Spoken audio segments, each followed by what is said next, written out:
ओह नेमेरकिन channel के मनोविज्ञान। आपके निरंतर समर्थन ने हमें मनोविज्ञान और मानसिक स्वास्थ्य को सभी के लिए अधिक सुलभ बनाने में मदद की है और हम इसके लिए आपको धन्यवाद देना चाहते हैं, इसलिए धन्यवाद। अब चलिए जारी रखते हैं। आप मेल में एक रिपोर्ट कार्ड प्राप्त करते हैं। संदिग्ध रूप से लिफाफा खोलें और अपना ग्रेड पढ़ें। यह एक में नहीं बल्कि 2 विषयों में ड्यूस है। ठीक है, तो आप गणित या कलात्मकता में सर्वश्रेष्ठ नहीं हैं, लेकिन क्या इसका मतलब यह है कि आप स्मार्ट नहीं हैं? आपका जीपीए आपकी बुद्धिमत्ता को मापने का एकमात्र तरीका नहीं है। 1983 में एक अमेरिकी विकासात्मक मनोवैज्ञानिक हार्वर्ड गार्डनर ने 9 प्रकार की बुद्धि का आविष्कार किया जो लोगों के पास हो सकती है। प्रत्येक श्रेणी एक ऐसा क्षेत्र है जहां आप उत्कृष्टता प्राप्त कर सकते हैं और आप एक से अधिक श्रेणियों में होशियार हो सकते हैं। यहाँ बुद्धि के 9 प्रकार हैं। मनोवैज्ञानिक हार्वर्ड गार्डनर के अनुसार आप किस प्रकार के हैं? पहली प्रकृतिवादी बुद्धि है।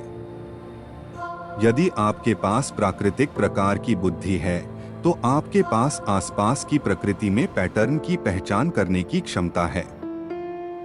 आप पर्यावरण के प्रति संवेदनशील हैं और शिकारी संग्राहक या किसान के रूप में उपयोगी हो सकते हैं। यह हमारे पूर्वजों के लिए बुद्धि का एक महत्वपूर्ण रूप था, जिन्हें शिकार करने और जीवित रहने की आवश्यकता थी ताकि वे अपने लोगों को जंगल में अपने लिए उपलब्ध करा सकें। दूसरी तरह की बुद्धि संगीतमय है। क्या आपके पास संगीत के लिए व्यवसाय है? क्या आप आसानी से एक नए उपकरण में महारत हासिल कर सकते हैं? शायद आप अपना खुद का संगीत भी लिखते और व्यवस्थित करते हैं।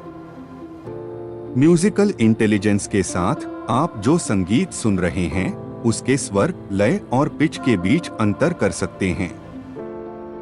आप जो सुनते हैं, उससे आप किसी वाक्यांश या संगीत के टुकड़े को आसानी से दोहरा सकते हैं या याद कर सकते हैं और आम तौर पर कान से वाद्य यंत्र बजा सकते हैं। आपके पास संगीत के लिए एक कान है जो दूसरों के पास नहीं है। पेंसिल ड्रमर और म्यूजिकल थिएटर गायक एकजुट होते हैं।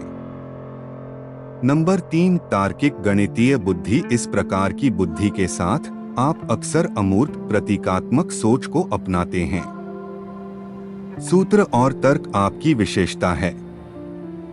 तर्क करने में आप अक्सर सोच के आगमनात्मक और निगमनात्मक मॉडल का उपयोग करते हैं। न केवल आप रणनीति के खेल और गणित की समस्याओं से प्यार करते हैं, बल्कि आप अपने बड़े भाई बहनों को अपने अजीब विज्ञान प्रयोगों में भाग लेने के लिए वर्षों से भीख मांग रहे हैं। आप एक गणितज्ञ, जासूस या वैज्ञानिक के रूप में अच्छा करेंगे। नंबर 4, अस्तित्वगत बुद्धि है। हम यहाँ केवल कष्ट सहने के लिए ही क्यों हैं? यदि आप एक अस्तित्वगत बुद्धि हैं, तो आप महत्वपूर्ण अस्तित्वगत प्रश्नों में लिप्त हैं। हालांकि इन सवालों का कोई निश्चित जवाब नहीं हो सकता है। आपका दार्शनिक मन आपको रात में जगाए रखता है और आपके सिद्धांत शायद प्रकाशित होने के योग्य हैं। आपके विचार और परिकल्पनाएं जीवन और इसके प्रतीकात्मक अर्थ के इर्द गिर्द केंद्रित हैं। हम यहाँ क्यों आए हैं? हमारा लक्ष्य क्या है? इन सभी का क्या अर्थ है? मैं इतने सवाल क्यों पूछता हूँ? नंबर 5, इंटरपर्सनल इंटेलिजेंस है। इंटरपर्सनल इंटेलिजेंस का मतलब है कि आप बस लोगों को समझते हैं। आप आसानी से कहानी के विभिन्न पक्षों को ध्यान में रखते हैं, विभिन्न दृष्टिकोणों के लिए खुले हैं और खुद को दूसरे के स्थान पर रखने के लिए तैयार हैं। आप अन्य लोगों की भावनाओं को पढ़ने में अच्छे हैं और जल्दी से यह निर्धारित कर सकते हैं कि कोई व्यक्ति ईमानदार है या नहीं। आप गहरे स्तर पर दूसरों के साथ सहानुभूति रखते हैं और उनसे जुड़ते हैं। आप एक शिक्षक के रूप में या शायद एक अभिनेता के रूप में सामाजिक कार्य कर सकते हैं। नंबर 6 शारीरिक गतिशील बुद्धि है। क्या आपको लगता है कि आपका मन और शरीर एक हैं? क्या आप सीधे इस ऊर्जा से जुड़ सकते हैं? आप एक विशेष आत्मा हैं जो अपने लक्ष्यों को प्राप्त करने के लिए मन और शरीर की शक्ति का एक साथ उपयोग करती हैं। वास्तव में आप समय, मोटर कौशल, एथलेटिक्स और नृत्य में उत्कृष्ट हैं।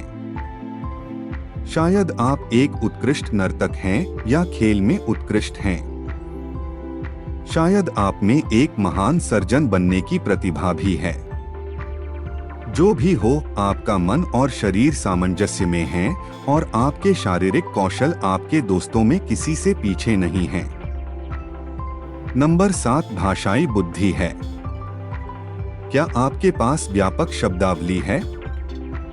क्या आप गहराई से या आंतरिक एकालाप में सोचते हैं?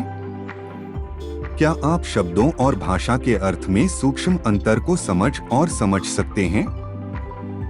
इस प्रकार की बुद्धि से आप पढ़ने और लिखने का आनंद लेते हैं और भाषा और शब्दों में सुंदरता पाते हैं। विदेशी भाषाएं आपके लिए आसान होती हैं और आप दूसरों की तुलना में नए शब्द तेजी से सीखते हैं। कई भाषाई बुद्धिजीवी पत्रकार, कवि, लेखक और वक्ता के रूप में काम करते हैं। नंबर 8 इंट्रापर्सनल इंटेलिजेंस है। क्या लोग हमेशा आपको शांत कहते हैं? आप अपने आप को एक गहन भावनात्मक विचारक मानते हैं। आप शायद अपने साथ एकता में हैं। आपका दिमाग आपका सुरक्षित ठिकाना है और आप अपने विचारों और भावनाओं को गहरे स्तर पर समझने में सर्वश्रेष्ठ हैं। आपको एहसास होता है कि आप कौन हैं और आप क्या चाहते हैं, और आप जानते हैं कि बेहतर के लिए खुद को कैसे बदलना है। आप अपने खुद के प्रेरक प्रशिक्षक बनकर खुद को प्रेरित कर सकते हैं। आप लक्ष्य निर्धारित करते हैं और उन्हें तेजी से और आसानी से प्राप्त कर सकते हैं क्योंकि आप जो चाहते हैं उसके अभ्यस्त हैं और आप जो हैं उसके लिए खुद को स्वीकार करते हैं। यदि आपके पास इंटरपर्सनल इंटेलिजेंस है तो आप एक उत्कृष्ट मनोवैज्ञानिक, दार्शनिक या आध्यात्मिक मार्गदर्शक बन सकते हैं। और नंबर 9 स्थानिक बुद्धि है। क्या आप स्थानिक अभिविन्यास में अच्छे हैं और नेत्रहीन सीखने में अच्छे हैं? एक स्थानिक बुद्धि के साथ आप पहेलियों और भूल-भुलैया को सुलझाने का आनंद लेते हैं और रचनात्मक ड्राइंग और पेंटिंग में उत्कृष्टता प्राप्त करते हैं। आपकी विचार प्रक्रिया 3 आयामों में होती है और इसके कारण आपके पास कलात्मक क्षमताएं और एक समृद्ध कल्पना हो सकती है।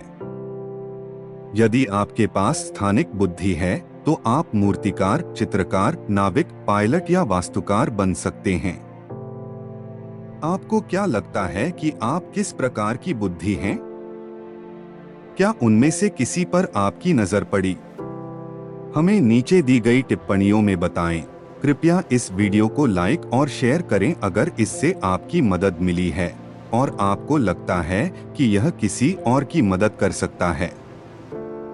उपयोग किए गए अध्ययन और संदर्भ नीचे विवरण में सूचीबद्ध हैं। नेमिरकिन चैनल से नए वीडियो प्राप्त करने के लिए सदस्यता बटन और घंटी आइकन पर क्लिक करना न भूलें। सुपर धन्यवाद देखने के लिए और अगली बार मिलते हैं।